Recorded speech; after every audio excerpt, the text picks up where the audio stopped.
I can tell you that. But he was classic and had such a great wrestling mind. Uh, and you know, he and Austin got together. That was a little piece of magic that we didn't know was there. It was, and Hollywood Blondes did a great job, and we're lucky to have them. Tell me a little bit about when you first bring Brian on board. He is uh, smaller. I mean, he doesn't look like the wrestler of the day. This is 1989, so we're about to make the Ultimate Warrior on the other channel. Hulk Hogan is the top guy on the other channel. These are 300-pound monsters. Brian has a totally different look. Do you remember having to sell him to Jim Herd or anybody else? Just the three of us No. to attend to the That place is so, that place, meaning WCW, is so discombobulated. I don't know. People just, they didn't want to invest with their hands. You know, I knew we needed a talent. I thought he could help us, and he did. And so I didn't sell anybody. It was just, it's unfortunate.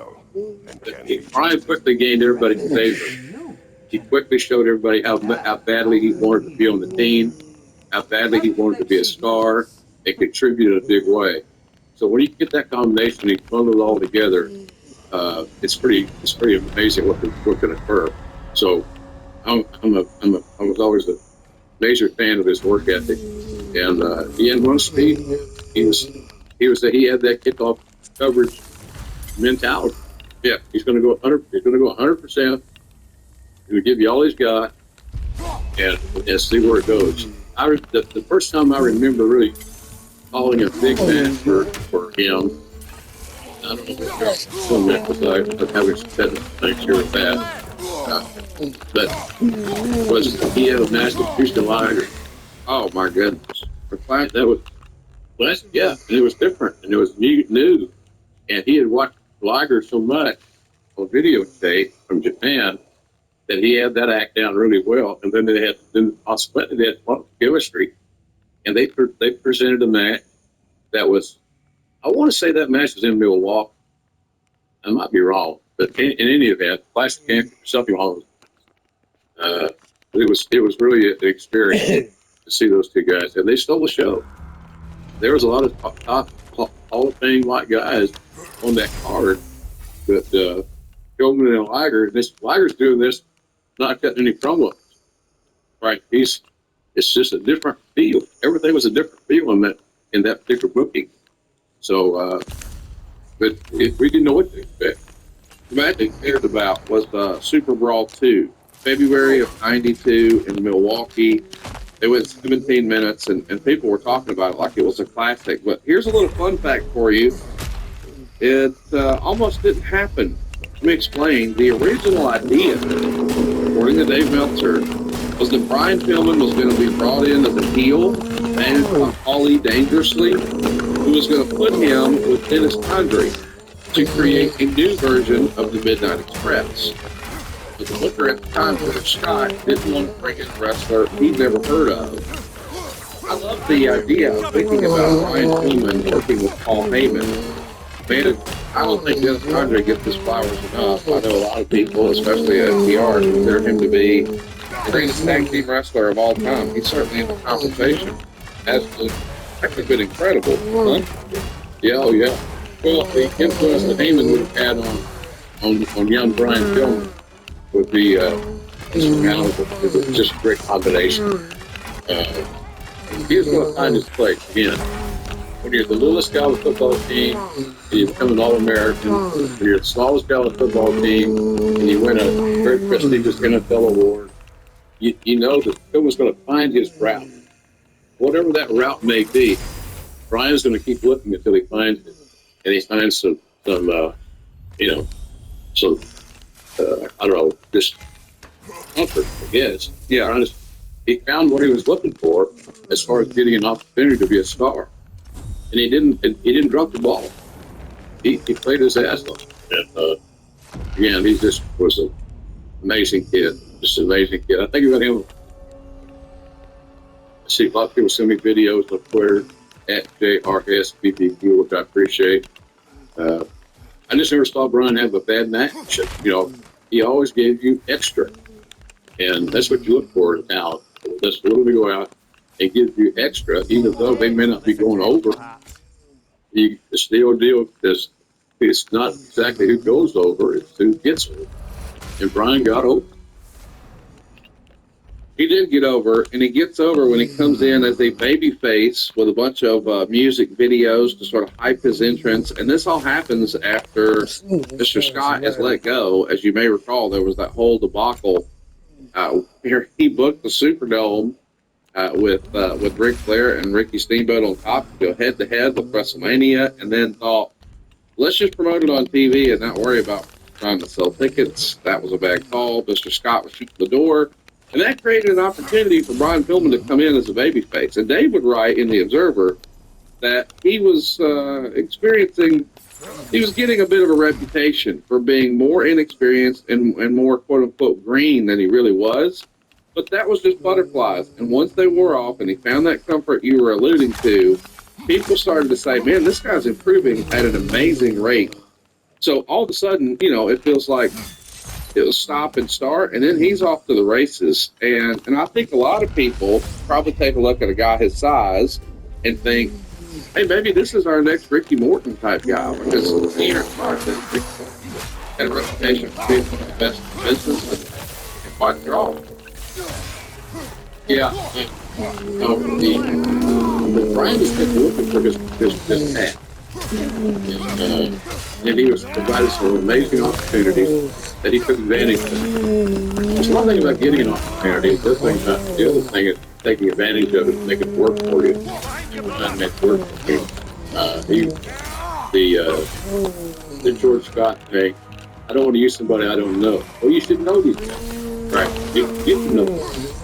It impressed me a little bit, that hey, nobody else in our coaching committee's doing a hell of a lot to bring in new talent. And if you don't have a continual flow of new talent coming into your company, you're screwing yourself. Wrestling fans like new. They like surprises. And they accepted Brian like he was one of our own. He was, quite frankly. When he first got there, he had to tread lightly a little bit. Brian's a good racer. He could be very confident. And had a high, he had a very high desire to deliver the goods. And he always did. And that's one of the reasons, Conrad, that I like to recruit people from team sports. They're used to structure. Yes, they're pushing themselves. And so that was where I put Brian in that spot. That he was going to be, he's going to be self-motivated. The ball players don't want to fill a second team. Ball players want to be the best shape, they want to be the most aggressive, they want to be the most entertaining, they want to be good, and Brian wanted all those things. Because sometimes along the way, you can step on a few toes of the incumbents who are doing the same moveset, the same, sequencing that they've always done. Nothing new. And with Brian, you always found him bringing something new to the equation. That's one of the great things I love. He kept refreshing his thing. Well, he makes his big debut, his first big match with the promotion here at Halloween Havoc in 1989. And he's going to have one of the best matches on the card that night against Lex Luger. And Lex Luger, while he looked like $1 million, didn't always have a reputation for having the best match. That magic little extra ingredient to this formula is Brian Pillman. Let's jump back into it here, man. We're talking about Brian Pillman. He's being mostly presented here in late '89 as a mid-card babyface. He's one of the best workers in the company. And then we tried something new with him in early 1990. In February, he and Tom Zink are going to win the U.S. Tag Team titles. And this is as old as wrestling is. A good-looking white meat babyface, these heart-thrilled, pretty boy babyface tag teams. This is a callback to the territory days, is it not? Well, it's the little rock and roll spread. They're just reinvented in a more modern version. Yeah, what the fuck? Brian was the star of the thing. Sometimes I think Tom Zink kind of realized that Brian was the catalyst of that group. that duo. And sometimes I felt like he could be better. He's a good-looking kid, smart, athletic, but he did start on him more than maybe he should have. And he was happy to be showing more. Well, he was uncomfortable with where his role in that team was. Pilgrim was the star. Hey, I've sold hundreds of rocket express packs. Big time scenarios, big events, just great stuff. Man, there was never any doubt who the star of the Rock Road Express was. Ricky Morton. Right. Robert Gibson was perfect. Robert was a hell of a hand. He probably still is better work with a lot of guys his age. But I love the potential of that thing. But like Ricky Morton was to the Rock and Roll Express, Brian Pillman was to his team with Pop Zink, in my opinion. Plenty of companies claim to be the best, but few can actually back it up. Momentous is trusted by every NFL team and elite performers because they actually deliver on the quality and the results they promise. Like all of their products, their creatine is built for transparency, and it's backed by science and held to the Momentous standard. I gotta admit, I started taking Momentous creatine every day, and I could immediately feel the difference. And I want to give you a heads up, creatine isn't just for muscle gains, it's essential daily fuel for your body, your brain, and your long-term performance. Momentous Creepier Creatine is backed by leading performance experts like Dr. Andrew Huberman and Dr. Stacy Sims. Sourced exclusively in Germany, Creepier sets the gold standards for creatine, delivering the purest form, creatine monohydrate, that's rigorously washed and never cut with fillers. Every batch, well, it's independently tested for purity, safety, and label accuracy. And it's even NSF certified for sport. That's why it's trusted by Olympic athletes, pro teams, and even our U.S. military. Their travel packs, now in a lemon flavor I love, make staying consistent effortless.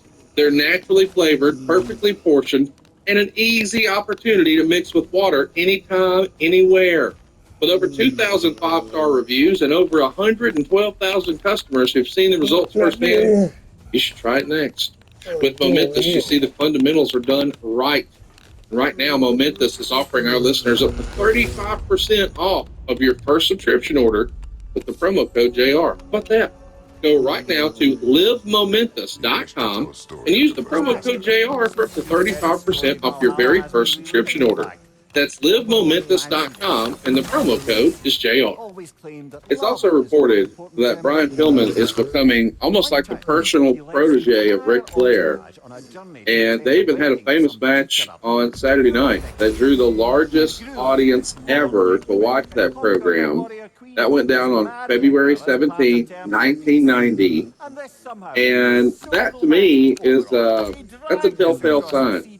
You have an audience that has connected with this talent. Like we, as the hardcore wrestling fans, and I'll just call it like it is, wrestling nerds, we want to see great matches, and we're going to see a great match with Brian Pillman and Ric Flair. That's a given. But the fans, they like it. I got to tell you, as a kid, I loved that, he was doing the high-flying moves. I loved his Cincinnati Bengals type tights. I just like a character. And I wasn't a Ric Flair fan when I was a little kid, but I was darn sure a Flying Brian fan. And the idea that you have this, well, he's a little undersized, well, all the negative stuff. And when he drops the biggest rating, that has to punch a lot of the things. Yeah, it was a win. It's a big win. Well, I'm assuming Flair went over the match, or remember. That rating was a winner. Yes, and it wasn't like we were breakfast numbers every week. So they finally found something audience wanted to see. Days of time. Remember in '89, that might have been Ric Flair that year. Best year ever. After those three matches with Steamboat, he had the national match with Terry Funk. I mean, '89 was a banner year for the Nate. And then Pillman got to ride that way. He took advantage of it. He just didn't go out and have a match. He went out and had a great. And I think that also motivated Rick to step his game up as well, so that he could show everybody, hey, look, I'm a little older than a kid, but I can still go. And boy, he was right, he could still go. And he did in that match for sure. Go out of your way to see it. It was actually recorded on February 15th, 1990. They go 11 minutes and 43 seconds. It's taped for television at the Georgia Mountain Center in Gainesville, Georgia. Ric Flair does get the dub, but as they say in wrestling, a lot of guy who goes over, who gets over. Brian Pillman got over last night in a big way. Go out of your way to see it. And it's interesting because it feels like he's got this opportunity with Tom Zink for the U.S. tag straps. Then he's got an opportunity to show what he can do in a singles match with Ric Flair. But the machine won't get behind him. I actually tried something new. He loses a loser leaves town match to Barry Windham. And he tries something that you and I love. I loved it when Dusty did it. He became the Midnight Rider. You loved it when I'm sure you saw JYD become Stagger Lee. Brian's become the Yellow Dog. The Yellow Dog. And do you think that could have worked in 1990, or was that too old school at that point, maybe? I don't think anything's too old school, Conrad. Quite honestly, it's all a matter of execution. Yeah. To be honest with you, that's like if we just go inside, look at how many guys all the make promotions around the world are under 6 feet tall. And if we stopped and did a survey, we'd probably become surprised how many talents we're talking about. Yeah, so I'm a big believer that size is not the be all end all. Skill and passion is the be all end all. And Brian Pillman picked both those boxes very vividly. Hey guys, have you heard of Goldbelly? It's this amazing site where they ship the most iconic, famous foods from restaurants across the country, anywhere, nationwide. I've never found a more perfect gift than food. Goldbelly ships Chicago deep dish pizza, New York bagels, Maine lobster rolls, and even Ina Garden's famous cakes. So, if you're looking for a gift for the food lover in your life, head to goldbelly.com and get 20% off your first order with promo code GIFT. That's goldbelly.com, promo code GIFT. Let's talk about, the next big thing that's going to happen for Brian Pillman here is the Jushin Liger opportunity. These matches start in late 91. They come through early 92. But there's a Christmas week house show loop. And then you wind up with a match of the year candidate at Super Brawl in Milwaukee.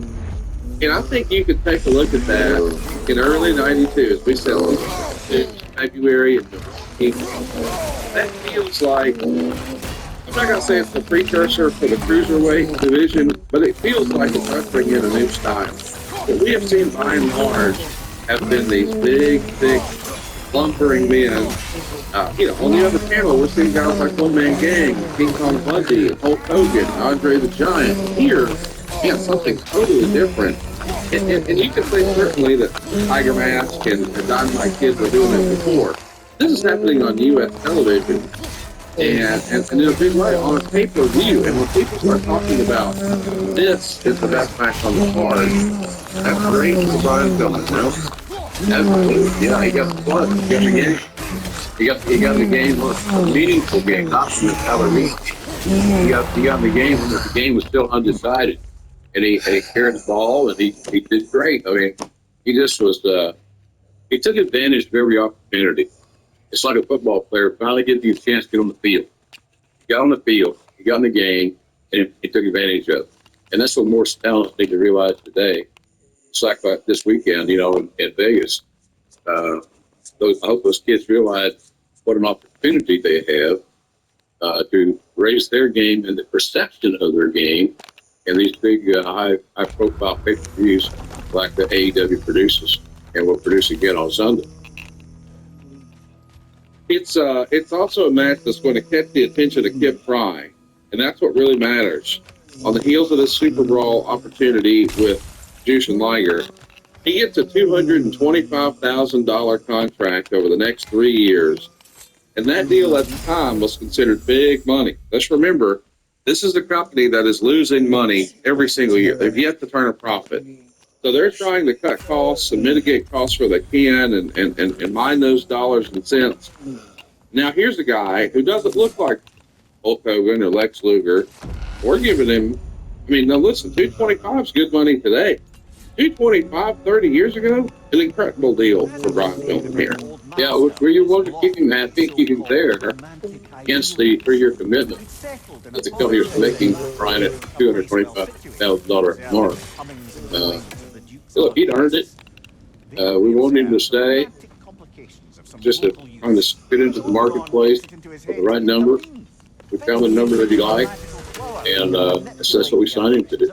Kid Fry was very ingenious in some areas, more on the business side of good contracts and things like that than he was about, booking an angle or booking a match or something. That was just not his forte. But he was very good at motivating talents, to be honest with you.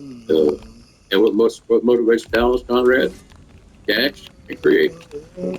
So Brian got he got the cash that he was looking for, and he was getting creative opportunities that he had been waiting on his entire life.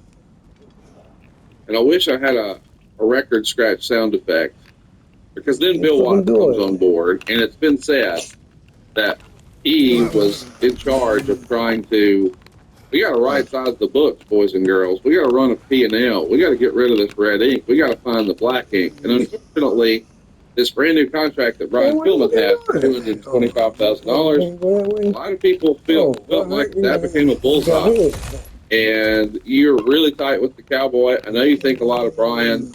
What do you remember of this? Because it's been said that, let me just say, or read you what Dave wrote. After a short period of being jobbed in the opener nearly every night, despite being among the hottest workers at the time, with lots of internal pressure on him, he came into the claiming he was going to become the highest paid jobber in opening match pro wrestling history, until the situation of his jobbing and the reasons for it became an embarrassment for the company. Both sides settled their problems in a solution that was largely fate-saving for both sides. In the wake of all the problems, Watts decided to drop the light heavyweight division. So, just to recap, we have a match of the year candidate that everybody loves.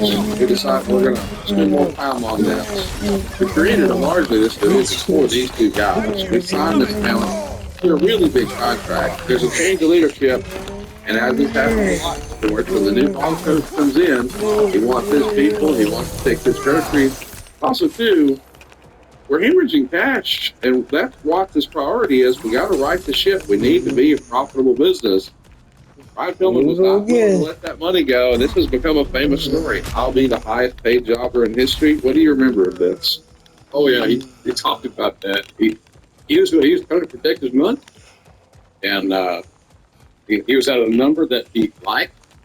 Look, Brian had a lot of obligations. Bad marriage, he had several kids.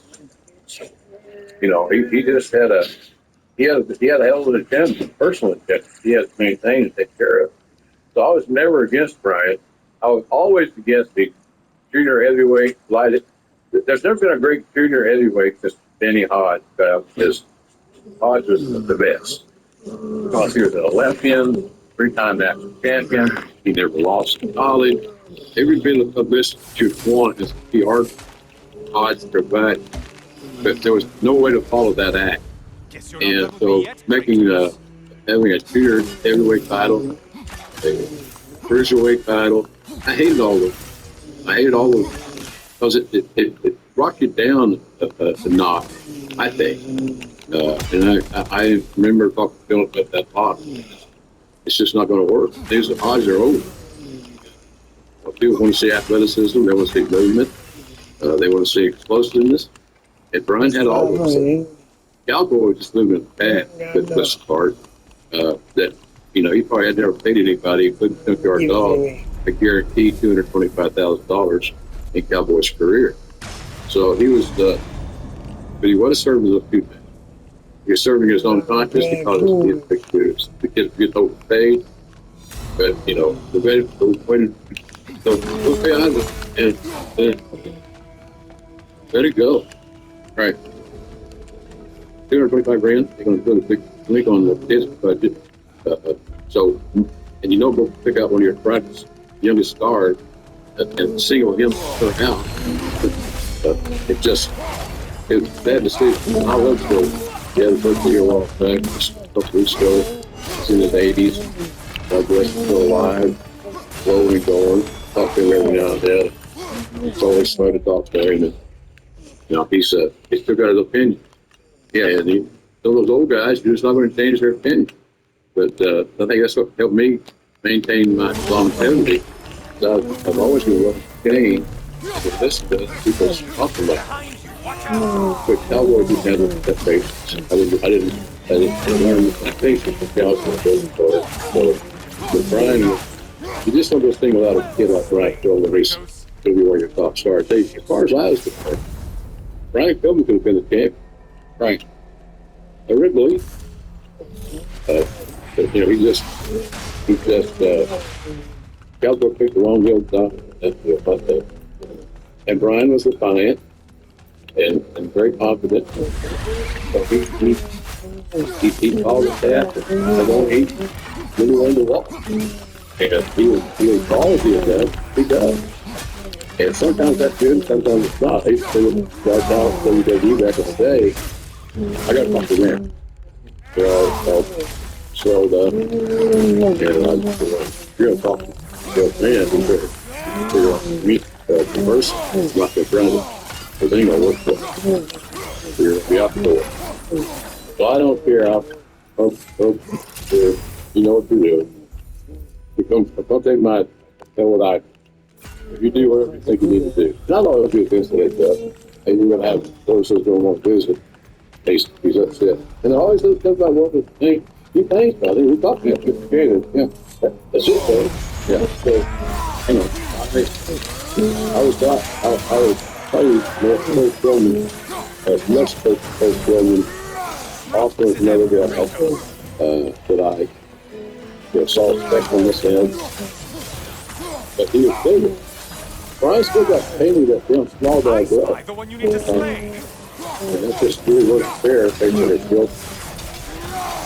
Well, before both you and Bill at the company, the Hollywood Blondes become a thing, and man, it's just magic. I'm feeling so too often. So far, when we came up with the Hollywood Blondes idea, I think Raven came up with our name first. Bear told me in the early 70s there was another Hollywood Blondes tag team consisting of a veteran wrestler named Jerry Brown, who once swore he'd shoot Cowboy Bill Watt, and Buddy Roberts, who was to become known as one of the members of the Fabulous Freebirds. Those guys had some good heat going with the band, and JR thought we were a good update on that concept. I love that he told you credit for the idea. That's fantastic. That was my joke, but you see something, speak up, don't keep it a secret. I thought they were magic, those two guys. I really did. My exit, I left there in early 93. Yes, went to WWE, that I call WrestleMania 9. Then I started to believe I was going to show WrestleMania 9. And now I don't remember the actually 30-something. But it's crazy. So, man, they just did 39. He just passed 30 years from now. That's amazing, isn't it? Yeah, so, I thought for those guys were magic. The key there is getting the office, the final decision makers, in this case Watt, to tag into a tag team and make a tag team stars. Whereas a lot of members like to have that one. Where has heard the horse, but Nace was always star when he was by himself, too. And so we'll see how that will end up working out. I love the tag team for Austin and Philly. They're just exciting. They're creative. They didn't do a lot of repetitive moves. They just were hit. And it's just no telling if things would look like differently. How far they were tag. I think they were going to revolutionize the tag team scene and would become one of the greatest tag teams of all time. We should mention that as you're leaving WCW for the WWF, the Blondes are going to win the tag straps from Ricky Steamboat and Shane Douglas in Macon, Georgia. They have some phenomenal matches. You weren't there for most of those, but business really goes into the toilet during that summer. Flair signed back in the WCW after leaving the WWF, and they put together a feud with Pillman and Austin, being the young, obnoxious heels against the veterans Flair and Arn. And that's going to build up to Flair's first match back in WCW at the Clash of the Champions. And as a reminder, when Flair first jumped back to WCW, he's doing like a talk show segment called the Flair for the Gold. Well, Brian and Steve have a little fun and do a parody of it called a Flair for the Old. And the actual Flash show happens. He gets a 2.6 rating, which unfortunately is the lowest Flash rating in history. And the committee, as it was, decided, well, it can't be Flair and Arn's fault. Pillman and Austin, they must be a failure as a team. They break them up, and now Brian Pillman is put back in a babyface role without any push. I mean, listen, we don't talk about it a lot here on the show, but business was down in '93, not just here in WCW, but in the WWF. Everybody was on the way down, and they say a lot of times that wrestling is cyclical. Do you believe that wrestling is cyclical? Yeah, I also believe it. High tides raise all ships. Yes, I really do so. And I based my opinion on the fact that when McMahon with Nash started creating WrestleMania, that amazing concept, that Mid-South could improve. Plus, people became more aware of pro wrestling. They're seeing pro wrestling mentioned in places that the average fan was not attuned to. So it raises everybody to one promotion is raising the tide. But yeah, it's just the Flair Arn. Look, I'm not blaming Flair Arn. We just want to know. But the problem is that we didn't have what they wanted to see apparently because the ratings were indicated such. So I don't know, man. I think that I think that everybody's sharing the blame from the announcers to everybody involved in the production of that thing should take ownership of where they may have dropped the ball. I can't narrow it down to two guys. I just don't think that's fair. So again, Brian kind of got a raw deal there, and Austin stayed upright, but he was fucking good, funny. Even then, at least that's my take on him. He was a natural, and maybe it's the blessing of this guy, Conrad, that Steve got the notoriety in the Dangerous Alliance. That his runs of time cut prematurely. He missed prematurely. And it's just too bad. I would have loved to have been different, and we could see exactly how far those two guys, Brian and Steve, were gone as a tag team. I just think they were like, I thought they could be like the Midnight Express or something. I thought they could be a great main event total tag team. But that was not the consensus with them within all the decision making. And that happens a lot, Connie, when you've got wrestlers like the card, or the cookie. Good boy network, took their buddy out, all that sort of protect this guy, to protect that guy. It's just not healthy. Not healthy. It was healthy then. This year's still not healthy now. And it still exists in pro wrestling. All right, y'all. The kids are back in school, and between the drop-offs, the pickups, the homework, don't even get me started on fast time. The last thing a lot of us want to think about is, hey, what's for dinner? Home Chef takes the stress off my plate with fresh, pre-portioned meals for the entire family, which makes weeknights so much easier and more enjoyable. You see, Home Chef makes cooking simple. We're talking fresh food delivered, easy recipes to follow, meals that actually taste great. Home Chef is rated #1 by users of their other meal kits: quality, convenience, value, taste, and even recipe ease. Whatever day it is, man, they got you covered. Maybe you're looking for classic recipes with fresh ingredients. Maybe you're in the mood for a 30-minute meal. Maybe you just want to make things easy, get an oven-ready tray, or sometimes quick microwave option. No matter what you're looking for, Home Chef has you covered. There's even a dedicated family menu for hassle-free, delicious dinners. By the way, it's not one size fits all. Home Chef has over 30 different meal options each week with choices for different diets, different tastes. It's more affordable too. Yeah, turns out Home Chef customers have an average of $86 per month on their groceries. And on nights when you just need something easy, man, I want to recommend Home Chef's 5 ingredient meals. They're perfect. We're talking 5 fresh pre-portioned ingredients and then chilling. How about that? For a limited time, Home Chef is offering our listeners 50% off and free shipping on your first box, plus free dessert for life. Go right now to homechef.com/JR. That's homechef.com/JR for 50% off your first box and free dessert for life. Homechef.com/JR. Must be an active subscriber to receive free dessert. Let's talk about what's next for Brian. He is going to suffer a pretty serious back injury, and he's going to be down a little bit and off the road.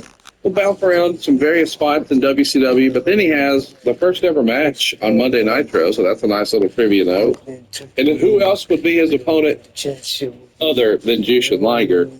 But before long, he joins the legendary stable in the Four Horsemen. And somehow, someway, that character evolves into what we're going to be calling the loose cannon.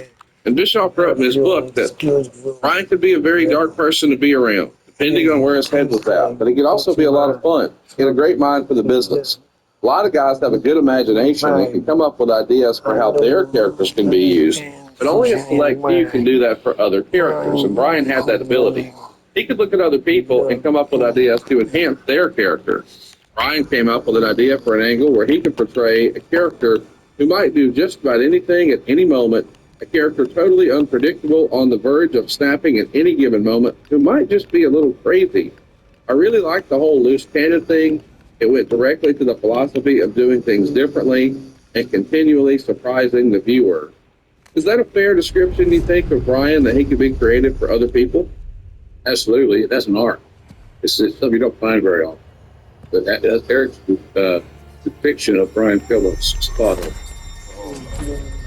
This is going to lend itself to some interesting moments. This loose cannon character, there was that circumstance with Bobby Heenan on live TV where he goes after the jacket and Bobby didn't know and curses, and then he tells Kevin Sullivan, "I respect you, Booker Man," and he wrestles a pencil on ECW TV. He even threatened to pull his ween out and pee in the middle of the ring on ECW TV and attack the fan, and just really over-the-top, silly, fun stuff. Did you see much of this loose cannon stuff in WCW or ECW, and what did you think?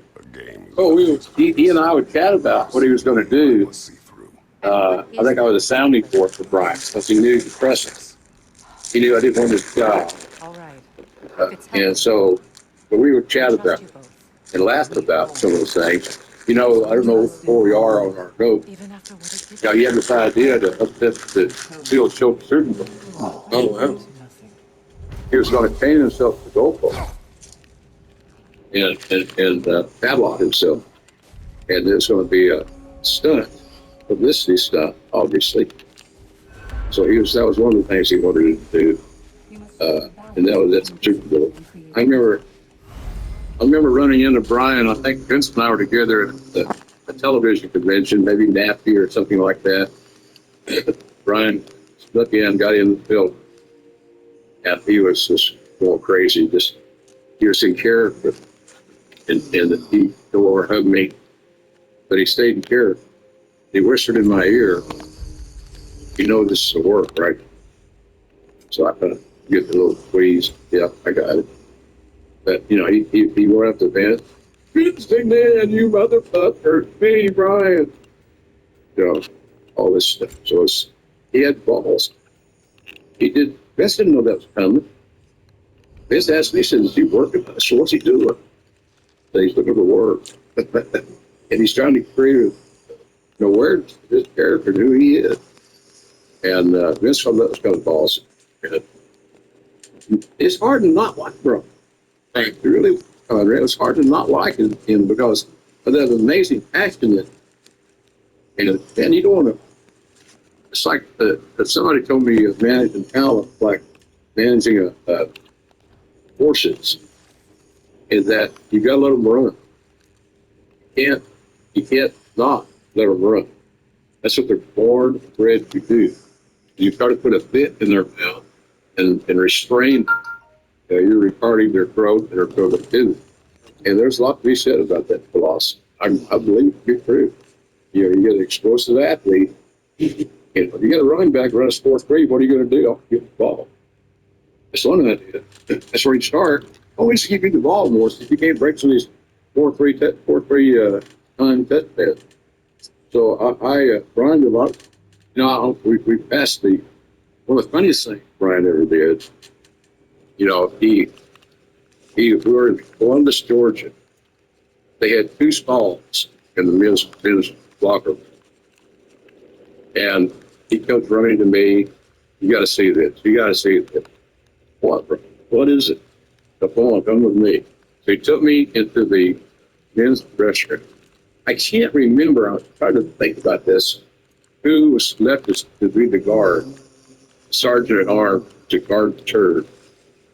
And swim boys underneath that. And swim very good, right? So I went back. This guy was standing guard from the outside the stall. And Brian, it's like a Broadway theatrical performance. He slowly opened the door. And Conrad, I swear to God, I have never seen a human being. I've seen animals have taken big shits. I never seen a human being that took a shit like Brian Pillman. I swear to you, this is no exaggeration. It had to be 2 feet long. And to get it out of your body without breaking, which is Brian's goal, I would think be kind of challenging. But that was the top of the TV that week, was Brooke Gumless Hurd. And he looked at that like he won the NWA. He was so happy. He got everybody caught in a very unique way. So he never quit looking for ways to sensationalize Brian and Brian. And that was sort of one way I did it. And that story got around. It was around forever. I don't know how many other guys saw it, but I saw it. It's embedded in my memory. You know, I didn't get down to do a forensic study, but the 2-foot bird was pretty impressive. That's a good old voice. No doubt. No doubt. I was hoping we'd get that story. Tell me a little bit about how you heard Brian Pillman got his release from WCW, and it was supposed to be a quote-unquote work, and the idea is we're trying to make it real, and boy, now it's really real. Brian finds himself negotiating with WCW and the World Wrestling Federation. Talk to me a little bit about that. Like, how do you find out this is a real opportunity, and what do you think of the way it all went down? Well, when Brian got released from WCW, there weren't a lot of options he could go to in pro wrestling to make a good living. WWE being the house candidate. So, and Vince didn't remember Brian from Brian's interruption or intervention or whatever you want to call it at that NAFI convention.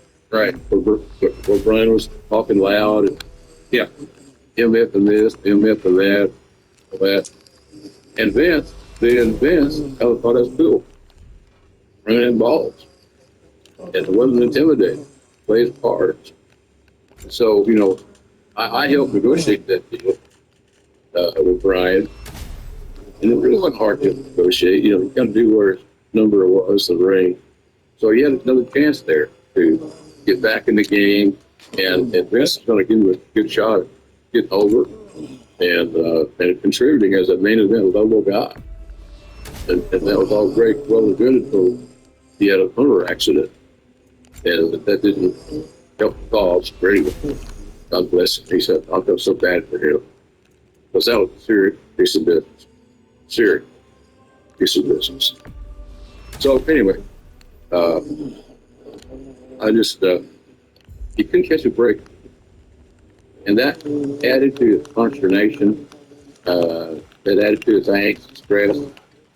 So I just wish that several times we talked this here today that we could have had a healthy Brian for an extended length of time, so we could have really seen what he was like, healthy, athletic, healthy. But when he used your ankle, If you're limping, it just wasn't meant to be. Just wasn't meant to be. And to offer him another role, job, to Brian, so he thought he could work through anything, through any scenario, and be a great star. He never lost his confidence, at least at that point he had. But he was also becoming more dependent on pain medicines and stuff, because to try to get around, not just to walk with a fused ankle, and all the damage that wreck had done was really daunting. It's like, well, this is not supposed to be happening. So, but he kept fighting. That's what was amazing about him. He just kept fighting. And wouldn't stay and quit. I can't do the experience something else. Because I thought, I wanted to make him my regular broadcast partner. I thought he could be like another Jesse the Body type guy in the ring, controversial, does what he wants, does what he pleases, better. So, when I suggested that, unless I was going to try to help him or like he got angry because the writing was on the wall. People just didn't believe he's going to get healthy enough to be able to just pull this thing off in the ring. So he's a good talker. He's got a distinctive voice. He understands he has product knowledge. He's clever, quick-witted. So why not? Why not was he wasn't wrestling. And if he's not wrestling, Brian Pillman's not happy. You can't run. We've been waiting for you. You can't hide. Don't you want to play? Because Scary Acres is back, and we're ready to make you scream. The Master's Castle, Coven Hill in the Haunted Woods. Scary Acres, Omaha's ultimate haunted attractions. 170,000 giants. Open now. Sponsored in part by Spare Time, Raising Canes, IV, Stereo West, and Blend. Are you prepared to face your fears? Well, it's a landmark deal that he's going to get, and the way he gets this deal is pretty incredible. As a reminder, he quote-unquote worked Eric Bischoff into giving him a release to double down on this loose cannon persona. It's a real release for turn illegal, so he uses that to create leverage and a bit of a bidding war. Bischoff had sort of lowballed him here, maybe being a little irritated with this, and eventually McMahon offers a guaranteed deal, which Dave would say is either only the third or fourth time in history he's ever offered a guaranteed deal, and he speculates it's going to be in the $400,000 range. So now Brian is in the catbird seat. But as you alluded to, he purchases a Humvee, not like a relaunch of the Hummer from the late 90s or early 2000s, whatever it was, but the real deal military-style Hummer. And somehow, some way, he falls asleep at the wheel on April 15th, goes off the road. He's going to be thrown 40 feet into a field, and he's going to be lying there in a pool of his own blood. And this is so brutal that friends who visit him in the hospital don't even recognize him because he's so bloody and swollen. And eventually they have surgery taking bones from his hip to reconstruct his ankle. He gets released from the hospital. And at this point, it's all up in the air. He is not signed yet. And when the actual signing happens, I remember seeing the press conference, and you guys didn't do these sort of things all the time like this in the WWF. You could tell Brian was hurt at the presser. Like it wasn't something he was hiding. But clearly McMahon thought, man, with this Monday Night War heating up the way it is, and all these guys leaving here to jump there, whether it's Hogan or Savage or Hall and Nash, I need somebody coming back this way. Brian Pillman's the guy. You make a big to-do about it. But there's still a concern of when, and maybe even if, he'll ever be able to wrestle again, right? That's right. That had to be on the consideration list. Quite frankly, based on his injury, Conrad, it was a long shot he would ever wrestle again. But we felt like his personality, his talent, that he had value. Yes, he was that creative, that charismatic, and all that stuff. Now, as far as Brian, Brian was simply waiting until he could be cleared, so to speak, to wrestle again and try to pull up that Kerry Von Erich prosthetic. Kerry had the prosthetic foot. I don't remember what that kind of prosthetic, but his ankle was fused, locked in place. And so one of the calling card was athleticism was his hard advantage because of the injury. What he put up with, what he endured to get to his dream, his goal, was hard to explain. It's heartwarming in a way. It's heartbreaking in another. It's just a sad story. It didn't have a happy ending. It is a sad story. It's a good story at first. You know, he's able to secure this big deal from Vince. The reason he signs with the WWF is, I guess, the WCW contract at the time had a 90-day termination clause where if you weren't able to return, they could let you go. Bischoff wasn't willing to remove it, so Pillman jumps. He's now officially a part of the WWF. And, you know, we're trying to promote him. I mean, even at the presser, the dude's on crutches. And a few months later, we get the unfortunate news that the ankle is not healing properly. Sadly, the doctors have to re-break the ankle and do yet another reconstructive surgery.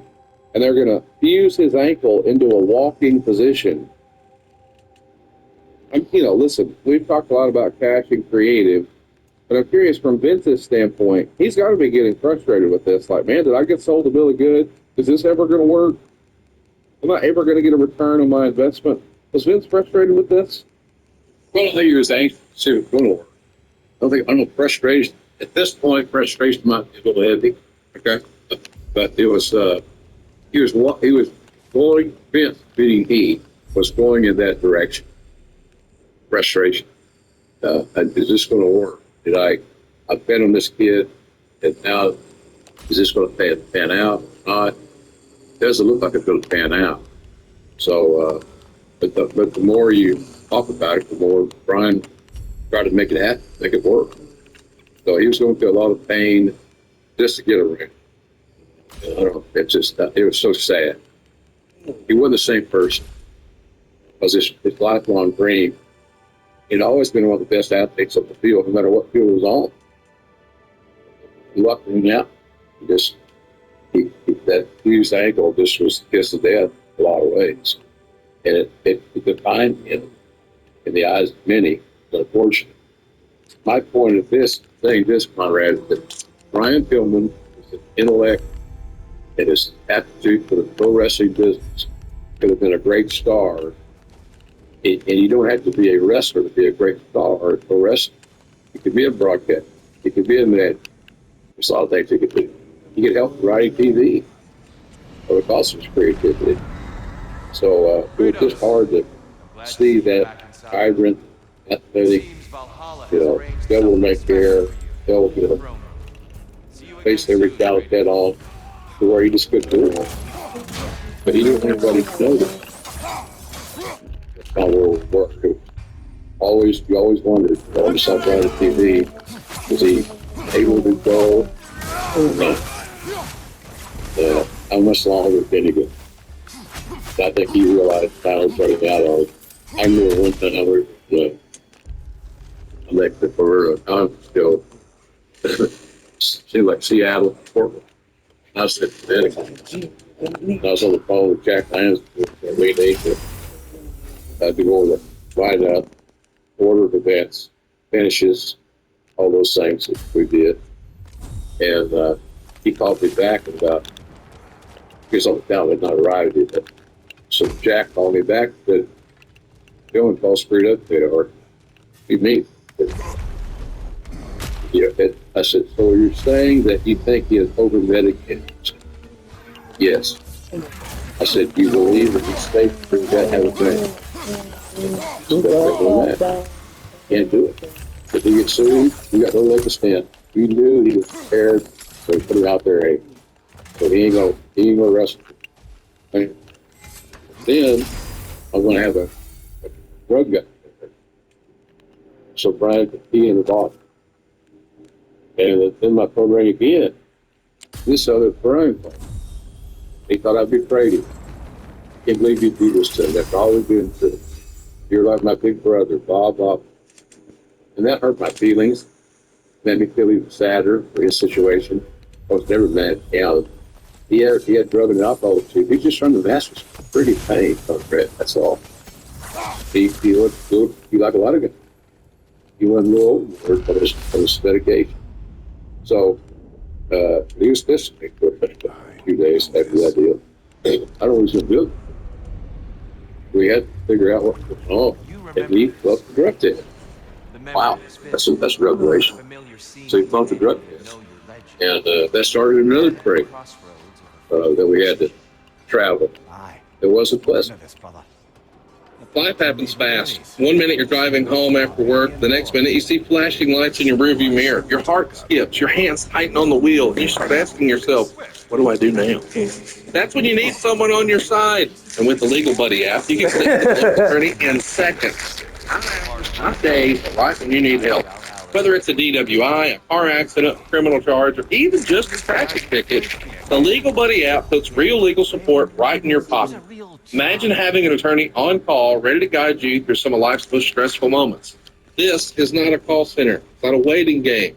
It's direct access to a lawyer who understands your situation and your community, and one who can step in right away. Think about it. When trouble knocks, do you really want to face it alone? Or would you rather have the confidence of knowing a professional is already on your side? That's the peace of mind that Legal Buddy gives you. And here's how easy it is. Go download the Legal Buddy app right now at LegalBuddyApp.com. Register today and use the referral code for your chance to win a $250 Amazon gift card. Life is unpredictable. Accidents happen, tickets happen, mistakes happen. But when they do, you don't have to go through it alone. The Legal Buddy app, always on your side. Download the app today and enter the referral code LEGAL. It's unfortunate that that was your experience with Brian.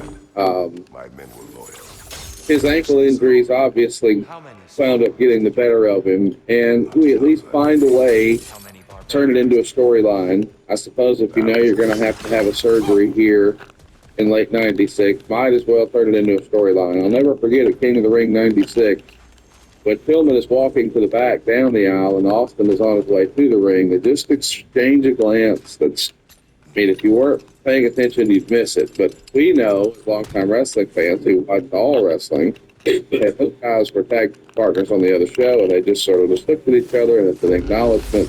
That's in June of 96. Fast forward, and I believe it's in October of 96. We're getting ready for Stone Cold Steve Austin to take on the returning Bret Hart of Survivor Series, and month after month, week after week, Austin's been calling him out. And when it feels like Pillman might be a Bret sympathizer or a Bret Hart fan, that's enough. That's an insult for Austin.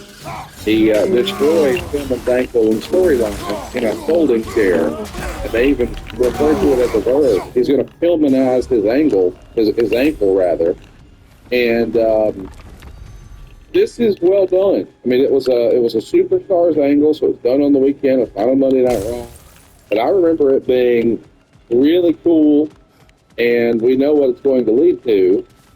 Unfortunately, a rather controversial moment that even predates the Attitude Era. You never thought you'd see it, but finally we saw a gun in the World Wrestling Federation.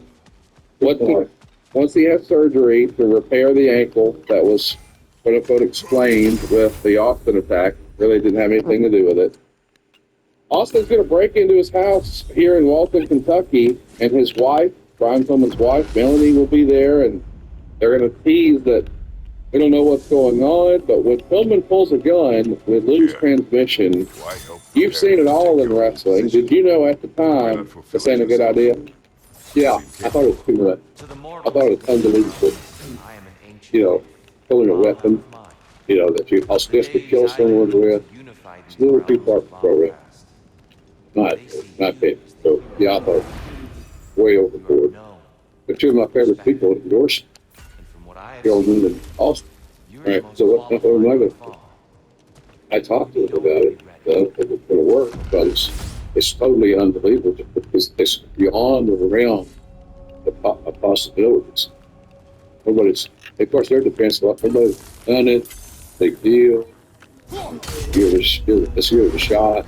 The street are being fair. I thought it was just a piss up. Because it was different. It's sensationalized storyline.